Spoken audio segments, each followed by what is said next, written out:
All right, good morning, everybody. This is the Fantasy Sports Boss with the Thursday wrap-up between the Miami Dolphins and the Cincinnati Bengals. And, of course, before I get any further, certainly hope that Dolphins quarterback Tua Tagovailoa is okay. And it appears to be that he dodged the worst. He has feelings in his extremities.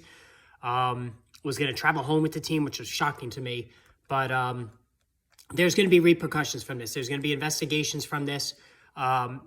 Anybody that's a higher up connected to the NFL went wild last night, posting stuff on Twitter and whatnot about how disgusted they were by the whole scene. And innocent until proven guilty for sure, but the whole thing just is just fishy.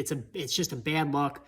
And if the Dolphins are found to have been guilty of putting him out there when they shouldn't have and fudging the medical reports, then there's going to be a huge cleaning house all the way to the upper levels of this organization. That's for another day. That investigation is going to go on. As far as Tua, he's not going to be on the field for a while. I mean, even from a PR standpoint, there's no way the Dolphins are going to put him out there for at least a couple of weeks, probably a month. Maybe even longer. So Teddy Bridgewater is the guy. Check down Teddy. And like I said yesterday, I don't think the offense is going to change that much. Bridgewater is a short to intermediate thrower, like Tua mostly is as well. Bridgewater's won games in the past. He's not the worst. He's one of the better backup quarterbacks. So I think, Tyreek Hill had a huge game last night. I think that just maybe a slight decrease in numbers for the Miami targets. But overall, I think it's going to be status quo there. Now, as far as the game was concerned last night, a couple of things stood out. Let's talk about the Dolphins first. Bridgewater, 14 of 23, 193, a touchdown and a pick. You're not going to use Teddy Bridgewater in fantasy, so no need to waste time there. But the Chase Edmunds, Raheem Mostert deal is now crystal clear. It is Raheem Mostert, and it's his job. And Chase Edmunds is not even a flex play at this point. So Mostert, 15 carries, 69 yards. Caught 2 passes. Chase Edmonds, only 5 carries for 6 yards. He was awful running the ball.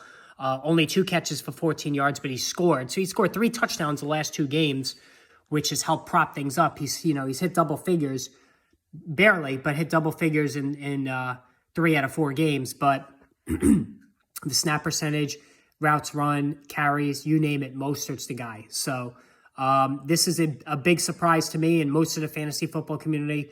I blew it on this, for sure. I thought Edmonds was going to be a big deal in this offense, especially since they guaranteed him $6 million. But certainly overlooked the fact that Mike McDaniel and Mostert had a history together. So Mostert, meanwhile, can be a low-end running back too in standard leagues, a flex and PPR leagues. And that's just how it is now. Edmonds, you can't play him. You got to stick him on the bench. As much as that hurts right now. All right, Tyreek Hill, 10 for 160, just a monster game. He's quarterback proof. Let's call a spade a spade. Tyreek Hill is quarterback proof, as we saw last night. I mean, he just went bonkers with Teddy Bridgewater throwing him the ball. So no need. He's still a wide receiver 1 with Bridgewater. No need to overanalyze this. Now, Jalen Waddle, on the other hand, 2 for 39. Maybe Bridgewater was fixating a little too much on Hill. It's possible. But I think Waddle will ultimately be fine. But as I said in the beginning of the season, I thought if you're going to pick one of these guys, Hill would be the one, even though Waddle was coming later in drafts. Just because I think Hill's going to be the guy that's going to more consistently put up the points as opposed to Waddle. Now, in terms of the Bengals, Joe Barrow, 20 of 31, 2 touchdowns, so a serviceable game for him. Not bad. Nothing outrageous, but nothing bad either. No interceptions or fumbles.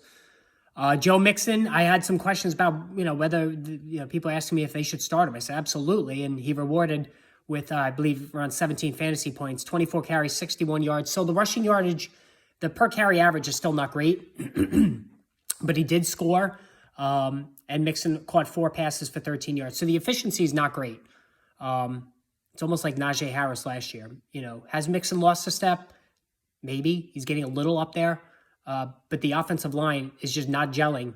We've talked about the sacks on Joe Barrow, but also part of this is not opening holes for Joe Mixon, which has been a persistent problem all season and still is a problem, but he's getting the carries. All right, now the receiving game. T. Higgins, 7 for 124 and a touchdown. Jamar Chase, 4 for 81, no scores. So, Excuse me. So, as I've said before, I posted that video weeks ago. Got a lot of guff for it, a lot of nasty comments. I said T. Higgins is the most valuable Bengals fantasy football receiver, not Jamar Chase. He came cheaper. He's outscored Chase in all 3 games this season now, especially yesterday when he blew him away. Going back to last season as well, 7 of 9 games outscored him. So that's more than a trend, folks. T. Higgins, when both guys are healthy and on the field together, is outproducing Jamar Chase almost every time out.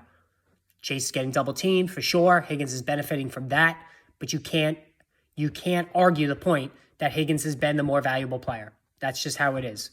All right, hit that subscribe, hit that notification button, guys. More videos on the way soon.